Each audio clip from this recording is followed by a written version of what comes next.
శ్రీ గురుభ్యో నమ. వ్యాస విరచిత శ్రీమద్భాగవతంలో దశమ స్కందంలో నేడు మనం 52వ అధ్యాయం ప్రవచించుకుంటున్నాం. ఈ అధ్యాయంలో నేడు మనం చెప్పుకోబోయే అంశం రుక్మిణీదేవి శ్రీకృష్ణ పరమాత్ముడికి ఒక బ్రాహ్మణుడి చేత సందేశాన్ని పంపించడం అనేది జరుగుతుంది. ఆ బ్రాహ్మణుడు ద్వారకకి చేరుకోగానే ఎటువంటి ఆతిథ్యం లభించింది, ఆ తర్వాత కృష్ణ పరమాత్ముడు ఏ విధంగా కుశల ప్రశ్నలు వేశాడు ఆ బ్రాహ్మణుడిని, అంతేకాకుండా ఆ తర్వాత చక్కటి మధురమైనటువంటి వాక్కులతో పరమాత్ముడు ఏ విధంగా సహాయపడగలను, ఏం చేసి పెట్టమంటావు, ఎందుకు వచ్చావు, ఏమిటి నీ రాకకి కారణం ఏమిటి మహాత్మా అని అడిగితే అప్పుడు రుక్మిణీదేవి చెప్పినటువంటి ఆ సందేశాన్నంతా కూడా బ్రాహ్మణుడు యథోచితంగా వివరించడం జరిగింది. ఆ సందేశాన్ని ముందుగా భగవన్నామ సంకీర్తన చేసుకుని మనం నేటి పాఠాన్ని ప్రారంభించుకుందాం. ఓ శుక్లాంబరధరం విష్ణుం శశివర్ణం చతుర్భుజం ప్రసన్నవదనం ధ్యాయేత్ సర్వవిఘ్నోపశాంతయే. వ్యాసం వసిష్ఠనప్తారం శక్తేః పౌత్రమకల్మషం పరాశరాత్మజం వందే సుఖతాతం తపోనిధిం. వ్యాసాయ విష్ణురూపాయ వ్యాసరూపాయ విష్ణవే నమో వై బ్రహ్మనిధయే వాసిష్ఠాయ నమో నమః. నారాయణం నమస్కృత్య నరం చైవ నరోత్తమం దేవీం సరస్వతీం వ్యాసం తతో జయముదీరయేత్. హరి 52వ అధ్యాయం. దీంట్లో మనం పూర్వపాఠంలో 26, 27 శ్లోకాల వరకు ప్రవచించుకున్నామండి.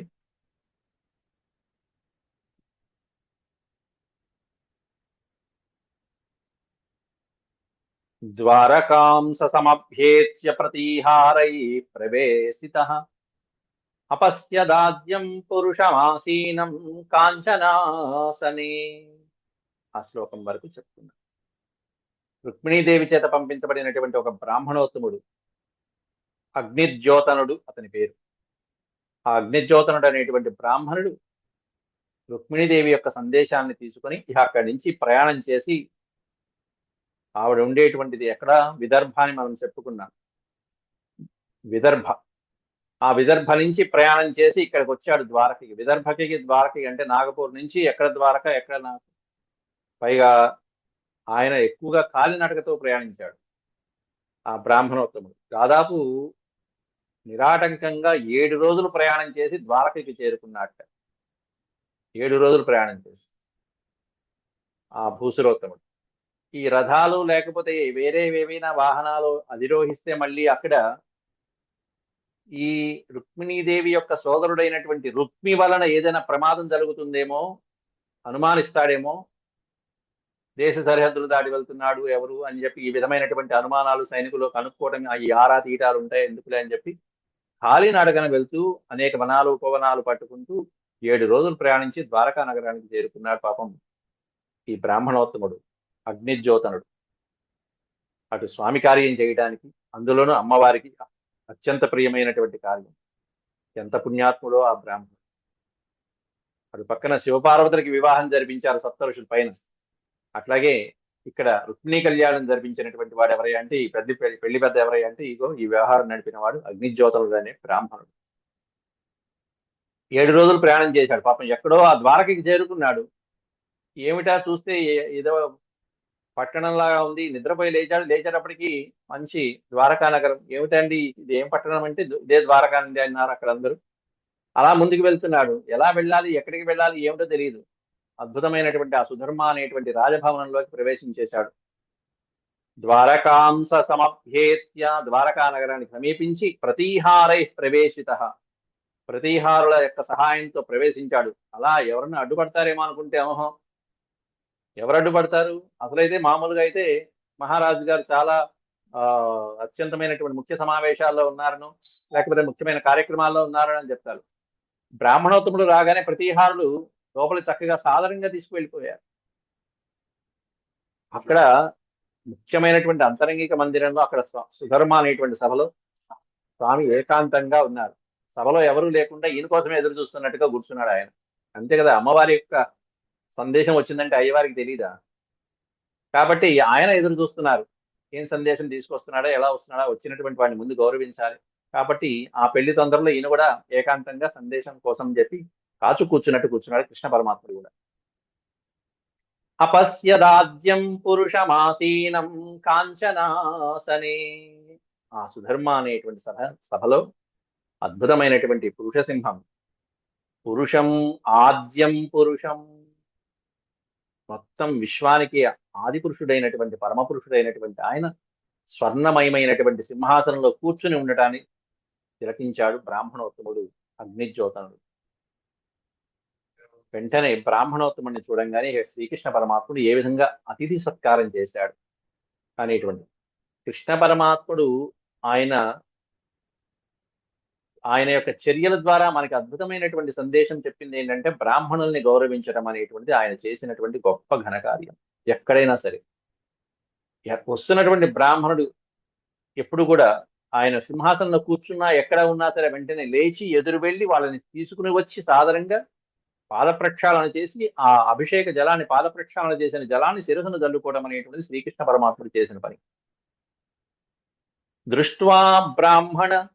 దృష్ట్వా బ్రహ్మణ్యదేవస్తం అవరుహ్య నిజాసనాత్ ఉపవేశ్యార్హయాం చక్రే యథాత్మానం దివౌకసః.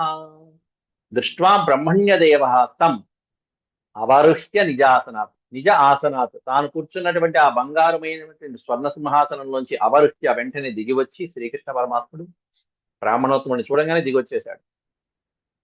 ఆయన్ని సాదరంగా స్వీకరించి చేతులు పట్టుకుని మరి లోపలికి తీసుకొచ్చి ఉపవేశ్య అర్హయాం చక్రే, ఉచితమైనటువంటి ఆసనాన్ని ఆయనకి సమర్పించి ఆ తర్వాత యథా ఆత్మానం దివౌకసః, దివౌకసః అంటే దేవతలు, సమస్తమైనటువంటి దేవతలు శ్రీకృష్ణ పరమాత్ముడిని ఆత్మానం యథా, తనని ఏ విధంగా ఆరాధిస్తారో, తనని ఏ విధంగా పూజిస్తారో ఆ విధంగా వచ్చినటువంటి బ్రాహ్మణోత్తముడిని దేవదేవుడైనటువంటి కృష్ణ పరమాత్ముడు, దేవతలచే పూజించబడేటువంటి దేవదేవుడైనటువంటి కృష్ణదేవుడు బ్రాహ్మణోత్తముడిని పూజిస్తున్నాడు. అట్లా ఉపవేశ, ఇలాగే ఎలా పూజిస్తున్నారు అనేటువంటి చక్కగా చెప్తున్నారు ఇక్కడ.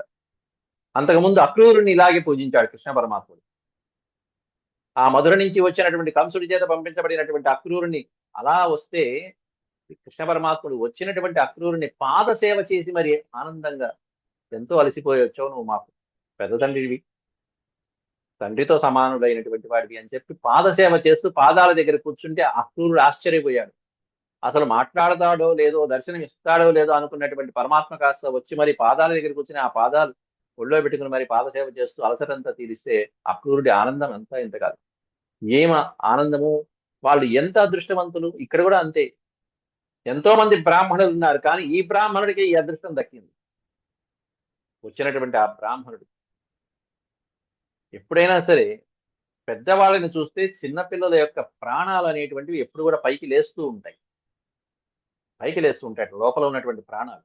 ఆ లేచినప్పుడు వెంటనే పిల్లలు అంటే వయసులో చిన్నవారు ఎప్పుడు కూడా పైకి లేవాలి, ఆసనం నుంచి పైకి లేచి వాళ్ళకి ఎదురు వెళ్ళి అభివాదన చేసి నమస్కారం చేసి వాళ్ళని సాదరంగా లోపలికి తీసుకురావడం, వాళ్ళని ఆసీనులు కావించడం మొదలైనటువంటివన్నీ కూడా వయసులో చిన్నవారు చేయవలసినటువంటి పనులు ఎప్పుడు కూడా.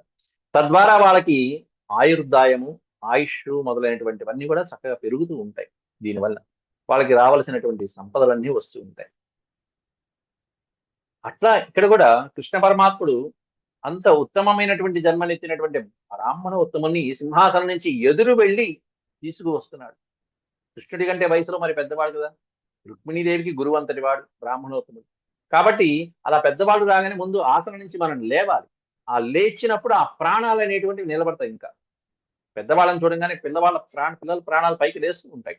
ఆ లేచిన ప్రాణాలు మనం లేవటం, పెద్దవాళ్ళకి నమస్కారం చేయటంతో వాళ్ళ ఆశీస్సులతో ఇంకా నిలబడతాయి, చక్కగా పూర్ణాయుక్తాయం కలుగుతూ ఉంటుంది ఎప్పుడు కూడా. అది మనం చిన్నపిల్లలకు నేర్పించవలసిన సంస్కారం.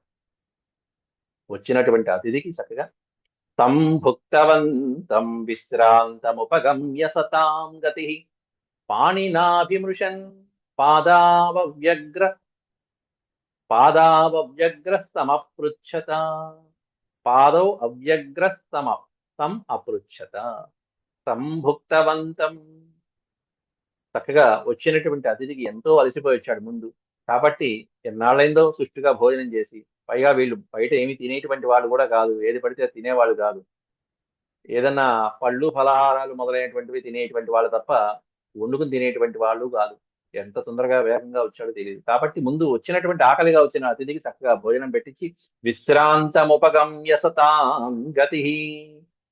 చక్కగా ఆ దేవతా మందిరాలలో బ్రాహ్మణోత్తములకు ఇవ్వవలసినటువంటి అతిథి గృహంలో భోజనం పెట్టి చక్కగా విశ్రాంతి తీసుకున్న తర్వాత, అలసటంతా తీరిన తర్వాత, పాణినాభిమృషన్ పాదవు.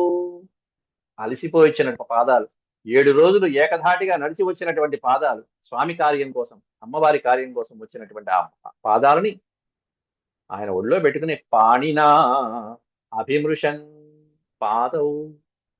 ఆ పాదాలను చక్కగా అభిమృష సేవ చేస్తూ, పాద సేవ చేసుకుంటూ ఆయన యొక్క కష్టాన్ని, ఆ శ్రమనంతా కూడా అవ్యగ్రస్తమపృచ్ఛత, ఆ శ్రమనంతా కూడా తీర్చేసి ఆయన పాదస్పర్శ, శ్రీకృష్ణ పరమాత్ముడు పాదసేవ చేయడం ఏమిటి, ఆయన స్పృశిస్తేనే మొత్తం సమస్తమైనటువంటి భవబంధాలు తొలగిపోతాయి. ఇంకా పాదసేవ చేస్తే ఇంకేమున్నా, ఏ శ్రమ ఉంటుంది? ఏ శ్రమ ఉండదు. ఇంకా ఆయన స్పృశిస్తే ఆ శ్రమంతా కూడా అపనోదమైపోతూ ఉంటుంది, తొలగిపోతూ ఉంటుంది. అలా శ్రమించబడి అంత కష్టపడి వచ్చినటువంటి ఆ కష్టమంతా ఆయన స్పర్శతోనే, ఆయన ఆతిథ్యంతోనే అలా అయిపోయింది, స్వామివారి దర్శన భాగ్యంతోనే. అప్పుడు మెల్లగా మధురమైనటువంటి మాటలతో స్వామివారు అపృచ్ఛత ఈ విధంగా మాట్లాడుతున్నారు. మొట్టమొదట ఏమడగాలి బ్రాహ్మణోత్తమం? ఆ పద్ధతులన్నీ, ఈ వివరాలన్నీ మనం ఇలాంటి శ్లోకాలలో మనం ప్రోటోకాల్ అంటాం చూసారా, మొట్టమొదట ఏమడగాలి వచ్చినటువంటి వాళ్ళు, అవన్నీ మనం తెలుసుకుంటూ ఉండాలి బ్రాహ్మణోత్తముడు కనిపించగానే. కచ్చిద్విజవర శ్రేష్ఠ ధర్మస్తే వృద్ధ సత్తమ వృద్ధ సమ్మత వర్తతే నాతికృచ్ఛ్రేణ సంతుష్ట మనస సదా. కచ్చిద్విజవర శ్రేష్ఠ, బ్రాహ్మణోత్తములలో శ్రేష్టమైనటువంటి ఓ మహానుభావ. ద్విజవర శ్రేష్ఠ, ద్విజవరుడు అంటేనే బ్రాహ్మణులలో శ్రేష్టమైనటువంటి వాడు. అంతకంటే శ్రేష్టమైన వాడివి నువ్వు నా దగ్గరికి వచ్చావంటే, మరి లేకపోతే మామూలు వాళ్ళ, ఎంతో మంది బ్రాహ్మణోత్తములు ఉన్నా దక్కనటువంటి భాగ్యం ఈయనకి దక్కిందంటే, పరమాత్మ దర్శనమైందంటే ఇదిగో ఈ క్వాలిఫికేషన్ ఉంది కాబట్టి. ద్విజవరలో శ్రేష్టమైనటువంటి వాడివి నువ్వు. కచ్చిత్ ధర్మ తే తే ధర్మ, నీ యొక్క ధర్మం, బ్రాహ్మణులు చేయవలసినటువంటి ధర్మాలు ఏమేమిటి, ఆ ధర్మాలన్నీ కూడా చక్కగా సాగుతున్నాయా స్వామి? ఏ ఆటంకము లేకుండా నిరాటంకంగా ఆ ధర్మాలన్నీ కొనసాగుతున్నాయా అని అడుగుతున్నాడు. ఏమిటా ధర్మాలు? బ్రాహ్మణుల యొక్క ధర్మాలు నిత్యము స్వాధ్యాయ ప్రవచనము, చక్కగా ఆ వేదాలు మొదలైనటువంటివన్నీ ఆ శిష్యులకు ఉపదేశించడము, యజ్ఞయాగాదులు అగ్నిహోత్రాలు రక్షించడము మొదలైనటువంటివన్నీ కూడా ఈ ధర్మాలన్నీ సాగుతున్నాయా? వృద్ధ సమ్మత, వృద్ధ పెద్దవాళ్ళ చేత సమ్మతమైనటువంటి అనేకమైనటువంటి ధర్మాలు ఏవైతే ఉన్నాయో అవన్నీ చక్కగా సాగుతున్నాయో, అలాగే పెద్దలని మీరు పూజించడము, మీలాంటి వారిని అలాగే శిష్యులు పూజించడం మొదలైనటువంటివన్నీ ఏవైతే ధర్మాలు ఉన్నాయో అవన్నీ సాగుతున్నాయా? వర్తతే నాతికృచ్ఛ్రేణ సంతుష్ట మనస సదా. సంతుష్ట మనస, అద్భుతమైనటువంటి పదం ఇక్కడి నుంచి. సంతుష్ట మనస సదా అని వర్ణిస్తున్నారు అక్కడ. అంటే నువ్వు సదా ఎల్లప్పుడు కూడా సంతుష్ట మనస, నీ మనసు ఎప్పుడు కూడా సంతుష్టంగా ఉందా? నువ్వు చేస్తున్నటువంటి ధార్మికమైనటువంటి కార్యాల వలన కానీ. హరే హరే రామ హరే రామ రామ రామ హరే హరే. ఆ తర్వాత మనిషి అనేటువంటి వాడు ఎలా సంతృప్తి పొందాలి అనేటువంటి చెప్పేటువంటి ఒక అద్భుతమైనటువంటి శ్లోకరత్నాన్ని కృష్ణ భగవానుడు అందిస్తున్నాడు ఇక్కడ. సంతుష్టో యర్హి వర్తేత బ్రాహ్మణో ఏన కేనచిత్ అహీయమానః స్వాధర్మాత్ సహ్యాస్యాఖిల కామధుక్. అఖిల కామధుక్. సంతుష్ట యర్హి వర్తేత, ఎవరైతే సంతుష్టితో, తృప్తితో, ఉన్నదాంట్లో తృప్తితో జీవిస్తూ ఉంటారో, ఇక అటువంటి వాడికి లభించినది ఏముంటుంది? వాడి సకల అర్థాలు, సకల కామములు తీరినట్టే లెక్క. సంతృప్తిగా మనసుని ఉంచుకున్నటువంటి వాడు, సంతుష్ట మనసః సదా, ఎల్లప్పుడూ సంతుష్ట మనసుతో ఉండేటువంటి ఎవరైతే ఉంటారో అటువంటి బ్రాహ్మణ ఏన కేనచిత్, ఏ బ్రాహ్మణుడైతే అట్లా సంతుష్ట మనసుతో ఉంటాడో, ఒక బ్రాహ్మణుడు ఏమిటండి, ఇది అందరికీ వర్తిస్తుంది, అందరికీ వర్తించేది. కాకపోతే బ్రాహ్మణులు అనేటువంటిది ఏంటంటే అయాచితంగా వచ్చినటువంటి వాటిని, అనుకోకుండా వచ్చినటువంటి వాటితో ఈ రోజు ఇది వచ్చింది సంతోషం అంతే. ఇంకా వస్తే బాగుండు, ఇంత ఇచ్చాడు ఇంకా ఇస్తే బాగుండు అనుకోవటం అనేటువంటిది ఉండకూడదు ఎప్పుడు కూడా. భగవంతుడు మనకి ఇది సమర్పించాడు, ఆ సమర్పించినటువంటి దాంతో సంతృప్తి చెంది దాన్ని సద్వినియోగం చేసుకోవడం, ఉన్నదాన్ని ఇంకో అవసరమైతే మిగతా వాళ్ళకు కూడా పెట్టేటువంటి భావన కలిగి ఉండటం, ఇది చాలు. కాబట్టి ఏన కేనచిత్ బ్రాహ్మణ సంతుష్ట వర్తేత. కాబట్టి అయాచితంగా వచ్చినటువంటి దాంతో మీరు సంతోషంగా తృప్తిగా ఉన్నారా? అట్లా ఉన్నటువంటి మానవుడు ఎవరైనా సరే అహీయమానః స్యాత్ ధర్మాత్ సహ్యాఖిల కామధుక్. అట్లాంటి వాడు ఎవరైతే ఉంటాడో, అహీయమానః స్యాత్ ధర్మాత్ అనే పదానికి అర్థం తన యొక్క స్వధర్మం ఏదైతే ఉందో స్వాధర్మాత్.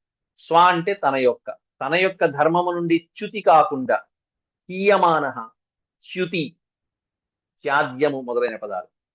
మన ధర్మాలు, మన యొక్క కట్టుబాట్లు, మన ఆచారాలు, ఆచార పరమో ధర్మ అంటారు. వీటికంటే మించిన ధర్మం ఇంకోటి లేదు.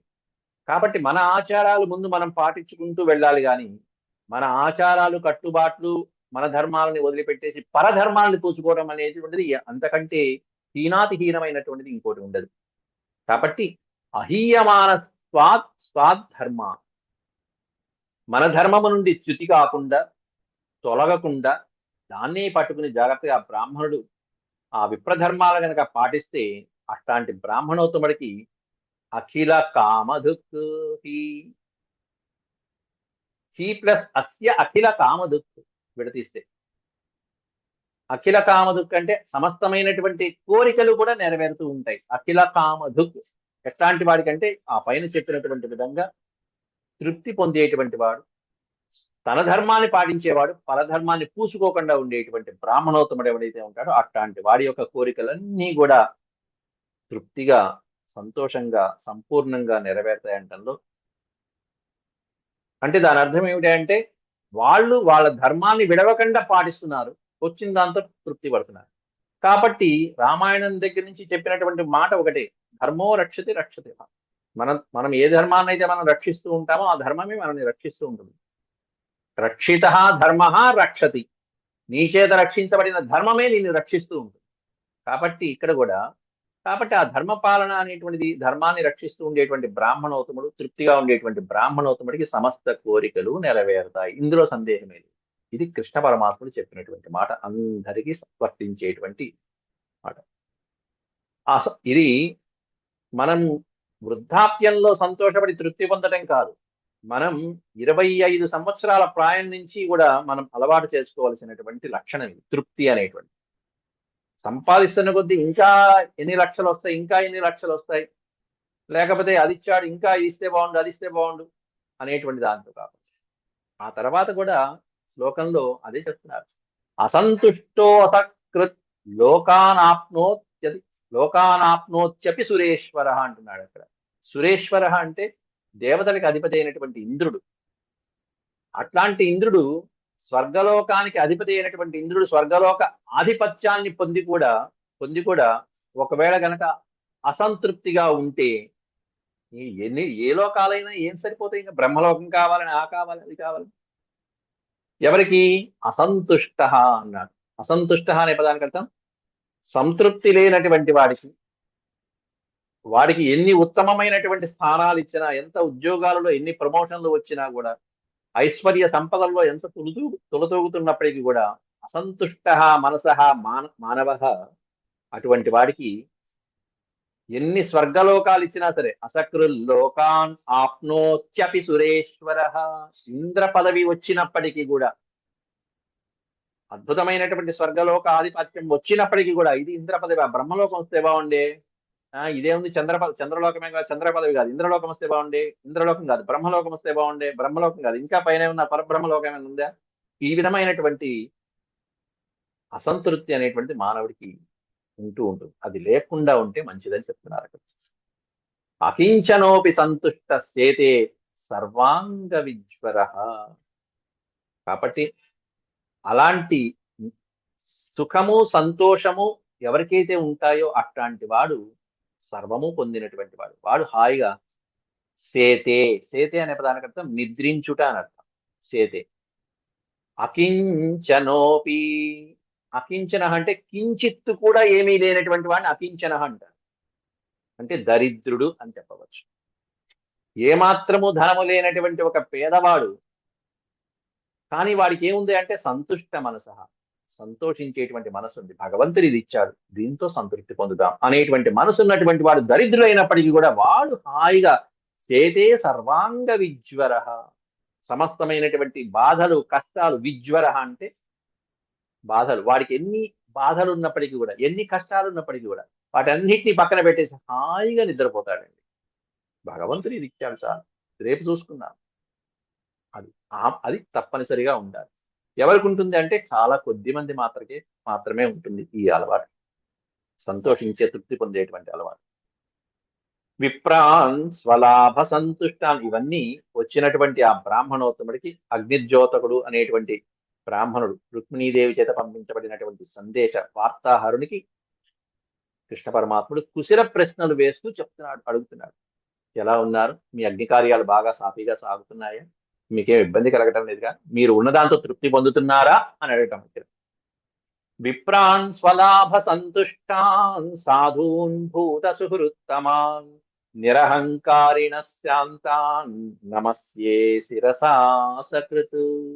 అయితే ఆ కృష్ణ పరమాత్ముడికి ఎటువంటి బ్రాహ్మణులు, ఎటువంటి క్షత్రియులు, ఎటువంటి వీరులు అంటే ఇష్టం అనేటువంటిది ఈ 2 శ్లోకాలలో చెప్తున్నాడు ఇక్కడ, 33, 34 శ్లోకాలలో. పరమాత్ముడికి ఎవరంటే ఇష్టం, పరమాత్ముడికి బాగా ప్రీతిపాత్రమైనటువంటి వాళ్ళు ఎవరు అంటే విప్రాన్ స్వలాభ సంతుష్టాన్, స్వలాభ సంతుష్టాన్, వచ్చిన దానితో తృప్తి పొందేనటువంటి బ్రాహ్మణోత్తములు అంటే భగవంతుడికి అత్యంత ప్రీతి. స్వలాభ సంతుష్టాన్, వచ్చిన దాంతో తృప్తి. సాధూన్, సత్పురుషులైనటువంటి బ్రాహ్మణుడు. భూత సుహృత్తమాన్, భూత సుహృత్తమాన్, భూత సుహృత్ అంటే సమస్త ప్రాణికోటికి కూడా హితాన్ని కలిగించేటువంటి బ్రాహ్మణోత్తములు అంటే చాలా ఇష్టం. ఇక్కడ బ్రాహ్మణ వాచకం అనేటువంటిది కేవలం వర్ణం మాత్రమే కాదు, ఇవన్నీ పాటించేటువంటి వాడు ఎవరైతే ఉత్తమ పండితుడు ఉంటాడో వాడు బ్రాహ్మణుడి కింద లెక్క. కాబట్టి భూత సుహృత్తమాన్, భూతములు అంటే ప్రాణులు, సమస్తమైనటువంటి ప్రాణులకి కూడా హితం చేసేటువంటి వాడు సుహృత్.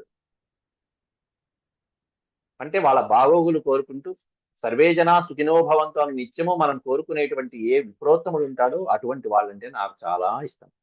కోరుకోవడమే కాదు, ఆచరణలో పెట్టాలి అవసరమైతే. అంతేకాకుండా నిరహంకారిణ, నిరహంకారిణ అహంకార రహితుడైనటువంటి వాడు నిరహంకారి, ఏ అహంకారము లేకుండా ఉండేటువంటి వాడు. శాంతాత్, శాంత స్వభావంతో ప్రసన్నంగా ఉంటూ సంతృప్తితో ఉండేటువంటి, హాయిగా చిరునవ్వు, ఎప్పుడైతే సంతృప్తి ఉంటుందో మొహం మీద చిరునవ్వు ఉంటుంది.